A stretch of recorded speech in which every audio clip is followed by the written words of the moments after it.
बैसागुआ गै फै सफैलायबाय बै बैसागुआ गै फै सफैलायबाय कुंगार 17थि लांदां रंजालि बैसागु फोरबो फालिथाय खुंफुंदों। क'क्राझार जिल्लानि सिङाव थानाय कारिगाव दालाइसा एबसुनि बानजायनायाव दिनै गोदान बोसोर बैसागुनि समावनो लांदां रंजालि बैसागु फोरबोखौ कारिगाव जोलाव दैमालु क्लाबनि गेलेग्रा फोथाराव गाजा गोमजायै खौसेयै रंजानायनि गेजेरजों खुंफुंदों। बे हाबाफारियाव क'क्राझार जिल्ला दुलाराय बर' फरायसा आफादनि गाहाय नेहाथारि खाम्फा बसुमतारी आरो कारिगाव दालाइसा एबसुनि सिङाव थानाय ओनसोलनि सानसुमै साननो हनो गोरों रायजो राजाफ्राबो बाहागो लादों। रंजालि बैसागु बियो मोनसे जोंनि बर'फोरनि जों लोगोसे आसामनि थागिबि आरो ट्राइबेलफोरनि बेयो मोनसे रंजाथाइ फोरबो। जों मिथिगौ बैसागु बोथोर फैनाय लोगो लोगो बैसाग फैनाय लोगो लोगो गासिनिबो गोसोआव मोनसे साननाय हनाय गोदान मिजिं गोदान आसा लानानै बयबो जावरिखाङो। बर' हारि जाथि हिसाबैबो गोदो गोदायनिफ्रायनो फालिबोदों आरो बर' जाथिया जेसेबां बे बुहुमाव थांनानै थागोन बैसागुखौ फालिबाय थागोन। दा दिनै कारिगाव हालामावहाय कारिगाव दालाइसा दुलाराय बर' फरायसा आफादा ओनसोलनि गासै रायजो राजाफोरखौ लानानै गिदिरफोरखौ सनमान होनाय उन्दैफोरखौ अननाय बे मोनसे हाबाफारि लादों। दा बैसागुआनो जोंनि बे मोनसे आंगो फोरबो। बेनि गेजेरजों जोङो अनलायनाय खौसेथि आरो ओनसोलाव गोजोन लाबोनाय बे मोनसे जोंनि दोरोङारि फोरबो। दा बेनि गेजेरजों जोंनि गेजेरावहाय माखासे थांनाय समफोराव एना एनि साननाय हनाय बियो दिनैहाय गैया खालायनानै गोदान मिजिं गोदान आसा लानानै गिदिरफोरखौ सनमान होनाय खुलुमनाय बे मोनसे जोंनि दोरोङारि फोरबो। दा बेनि गेजेरजों जोंनि ओनसोलाव गोजोन आरो खौसेथि लाबोनाय बे बैसागुनि गेजेरजोंनो जायो। बैसाग जोबनाय लोगो लोगो जोंनियावहाय मोनसे आबाद बोथोराव जावरिखांनाय फैयो। फरायसाफोरा फरायसालियाव थाङो, फोरोंगिरिफ्रा फोरोङो। दा बेजों लोगोसे दिनैनि थारिखआव दुलाराय बर' फरायसा आफाद हिसाबै जोङो बेबायदि लांदां बैसागु फालिनाय बे थांनाय गोलाव समनिफ्रायनो जाबोदों। दा बेनि गेजेरजोंनो जोंनि ओनसोलाव गोजोन खौसेथि लाबोनाय आरो अनलायनाय बे हाबाफारिखौ लादों। आरो लोगोसे जोंनिफ्राय जोङो माबोरैहाय जोङो समाजखौ सोलायहोनो हायो, माबोरैहाय जोङो मोनसे मोजां गोजोन परिबेस दानो हायो, बेखौ मिजिं आरो थांखिखौ लानानै दुलाराय बर' फरायसा आफादा बे हाबाफारिखौ गोलाव समनिफ्राय लाबोदों। मानो होनबा दिनैनि थारिखआवहाय जोङो गोजोन आरो खौसेथि गैयाबा, जोंनि समाज बेबस्थाया थिग जायाबा, जोंनि न'खर आरो गामि समाजा मालाबाबो जौगानो हाया। दा बेनि थाखायनो जोङो मोनसे बेबायदि लांदां बैसागु खालायनानै बयखौबो जोङो उन्दै गिदिर आरो जायफोर दिनै न' थानानै दिनै गुबुन जायगाफ्राव थायो बेफोर बिथांमोनखौबो हांख्राय हरनानै मोनसे गोरोबलायनाय अनलायनाय बे हाबाफारिखौ सिनखौ जोङो दिन्थियो। दिनै आसाम नाङाव गुबुन गुबुन दिनै हारि माहारिफ्रा बेफोर बैसागुखौ फालियो। बिथांमोनहाबो बे बैसागुनि गेजेरजों बा बिहु फालिनायनि गेजेरजों गावसिनि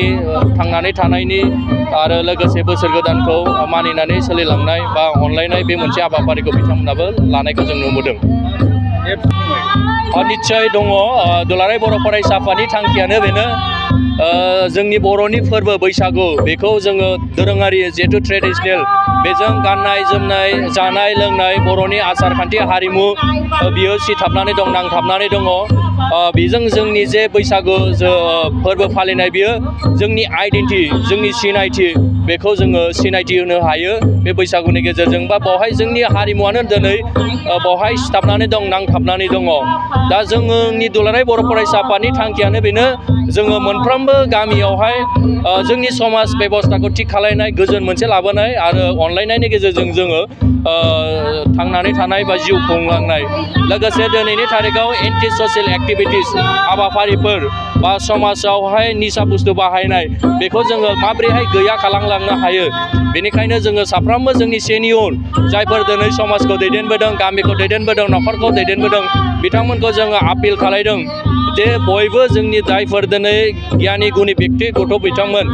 दिनै दायथ' लालायलायनानै रेसपन्सिबिलिटि लालायलायनानै फैबाय थानाय जेनेरेसनखौ जोङो माबोरैहाय निसा मुक्त खालायनो हायो बा जौ जुवानिफ्राय जों मुक्त खालायनो हायो, बे हाबाफारिखौ थांनाय गोलाव समनिफ्रायनो दुलाराय बर' फरायसा आफादा बेबायदि मोनसे लांदां बैसागुनि गेजेरजों जोङो मेसेज लाबोदों। नाथाय दिनैनि थारिखआव जोङो नुदों जायफोर दिनै ससियेल मिडियाखौ दिनै बाहायदों इउटुबारफोर दिनै जादों बिथांमोना दिनै गावसिनि जे बेबायदि मोनसे मोजां अपेन बैसागु बा मोजां जोंनि हारिनि ट्रेडिशनेल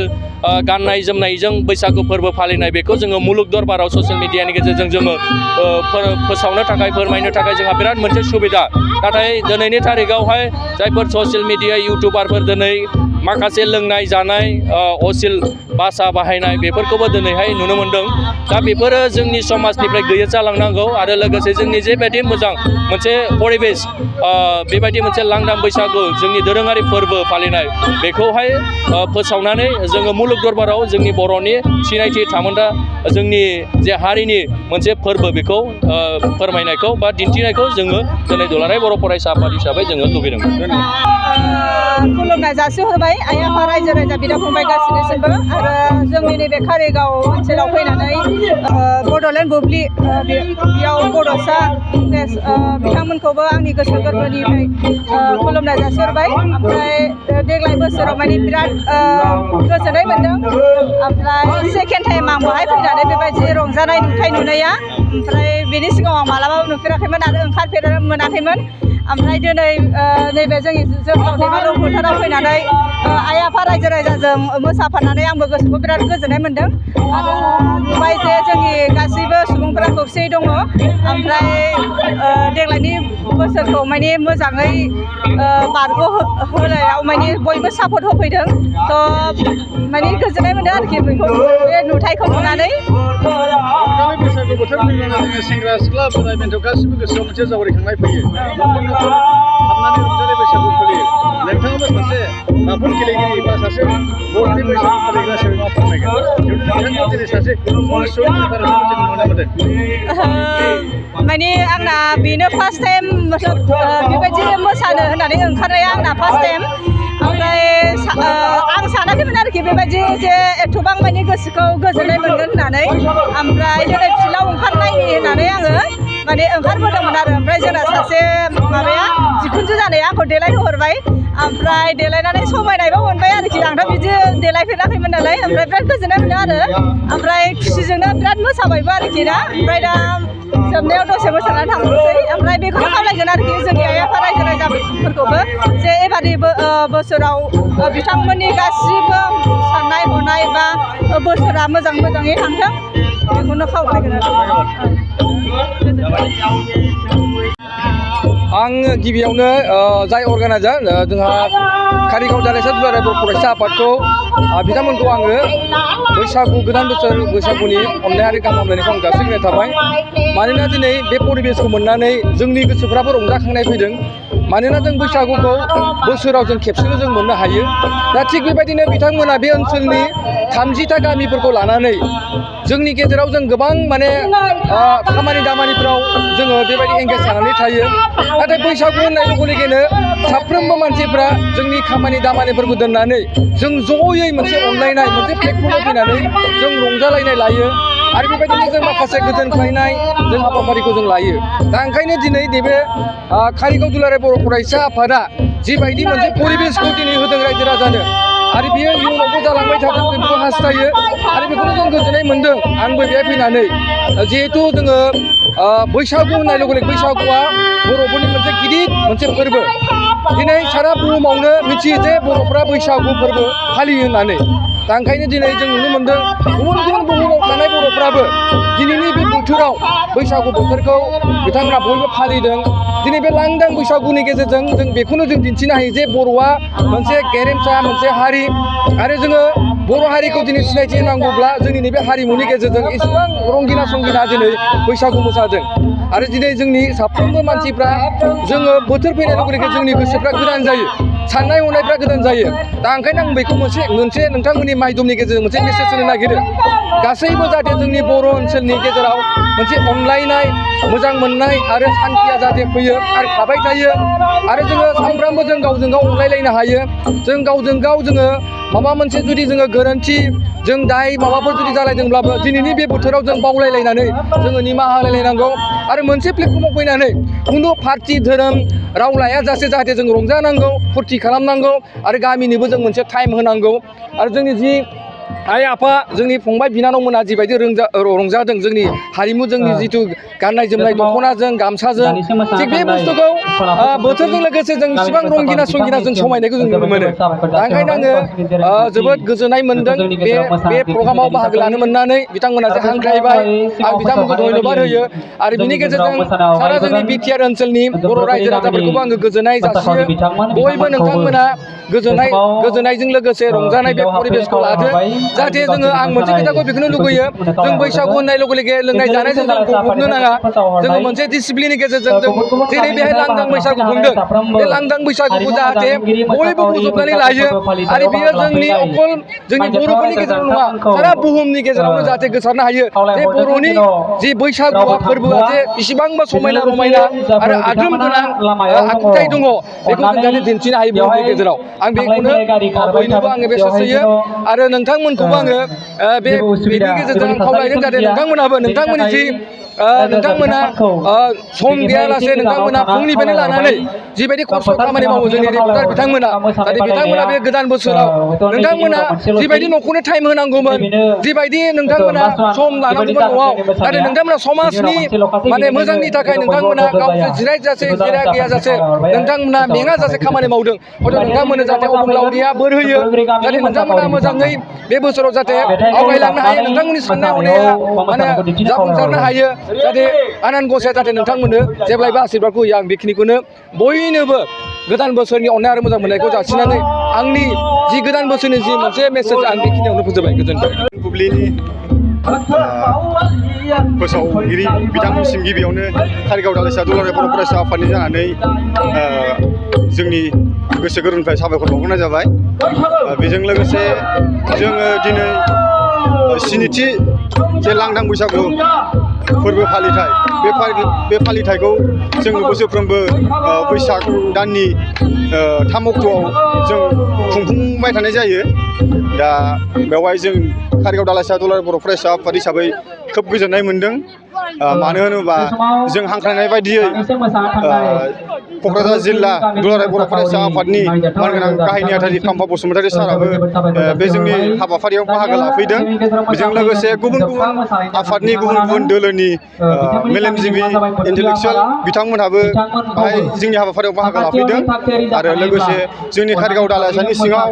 गासै 30था गामि दं हिसाबै बे 30था गामिनि गावबुराजों लोगोसे गेदेर उन्दै गासैबो बे जोंनि फोरबोखौ खुंफुंलांनो थाखाय गाव गावनि बर' हारिनि ट्रेडिसनेल ड्रेसजों खाम सिफुं जथा लानानै बयबो हानजा हानजा मोसाफैदों बेखौ जोङो गिबियावनो कारिगाव दालाइसा दुलाराय बर' फरायसा आफादनिफ्राय जोङो हामलायथि बावहरनाय थाबाय जों आसा खालामदों बयनिबो थाखाय बे गोदान बोसोरा मोजां मिजिं लानानै बोथोरजों लोगोसे जोङो बर' हारिया जाहाथे गोजौ थाखोआव आरो बे दामनाय देनाय मोसानाय बे फोरबोफोरजोंनो जाहाथे जों गोजौ थाखोआव आरो साबसिनै हामसिन एना एनि गैयालासे दावखोलांनो हायो जों बेखौ मिजिंथिदों लोगोसे आफा अबंलावरियाव जों आर'ज गाबदों दा बेखिनियानो लोगोसे जोङो दुलाराय बर' फरायसा आफाद हिसाबै जोङो मोजांखौ हास्थायग्रा आफाद हिसाबै जोङो बे फोरबोखौ जों जेब्लाबो खुंलांबाय थागोन बोसोरे आरो जों कारिगाव दालाइसा एबसुआबो बे हाबाफारिखौ जोङो अरायसम खुंलांबाय थागोन होननानै जोङो नोंसिनि बड'लेण्ड बुब्लिनि गेजेरजों जों खावलायनाय जाबाय दा जोङो कारिगाव दालाइसा दुलाराय बर' फरायसा आफादा जोङो दा 30था गामिनि बाहाय जोङो जेनेरेल मोसानायजों लोगोसे जोङो बेवहाय माखासे बादायलायनाय हाबाफारि होनाय जादों दा बेवहाय जोङो दा नै होगासिनो दङ बाहाय ग्रुप लायै ग्रुप बाहागो लानानै हानजा मोसानाय हाबाफारि जों बादायलायनाय होदों दा बेयो जागासिनो सोलिगासिनो जों बोसोरे बेबायदिखौ जों खुंबाय थानाय जायो देग्लायबो जोङो खुंनाय जादों लोगोसे जा एसे एनै माबा होनाय जायो जोङो एसे एनै जाय देरहासार जायो सेथि नैथि थामथि बान्था जा हायो जों एसे डनेसन हिसाबै जों बैसागुनि नामाव जोङो फैसा हरनाय जायो 2023-24 सोलोंथाइ बोसोरनि थाखाय गोदान मुं थिसननाय लानानै फैदों बड'लेण्ड एकाडेमि सिनियर सेकेन्डारि फरायसालिया क'क्राझार जिल्लानि तिनिआलियाव थानाय बर' बिजोंनि बड'लेण्ड एकाडेमि सिनियर सेकेन्डारि फरायसालिया दायो केजिनिफ्राय 9 थाखोसिमनि गोदान मुं थिसननायखौ लागासिनो बड'लेण्ड एकाडेमि सिनियर सेकेन्डारि फरायसालियाव गुन गोनां सोलोंथाइ होनायजों लोगोसेयैनो नोंथांमोना बे फरायसालियाव थानाय जानायनि हस्टेल खाबुखौ मोननो हागोन। बेजों लोगोसेयैनो बे फरायसालियाव एक्सट्रा टिउसन आरो इंलिश स्पिकिं कर्सखौबो फरायसाफोरनो होनाय जायो। गोसो गोनां फरायसाफोरा मुं थिसननायखौ बाङाय बेसेनावनो मोननो हागोन। बेनिखायनो बड'लेण्ड एकाडेमि सिनियर सेकेन्डारि फरायसालियाव फरायसा एबा नोंथांमोनहा मुं थिसननायनि बागै मिन्थिनोब्ला नैबे मबाइल नम्बर 9101488399 नङाब्ला थोंजों फरायसालियाव थांनानै खौरां लाहैनो हागोन।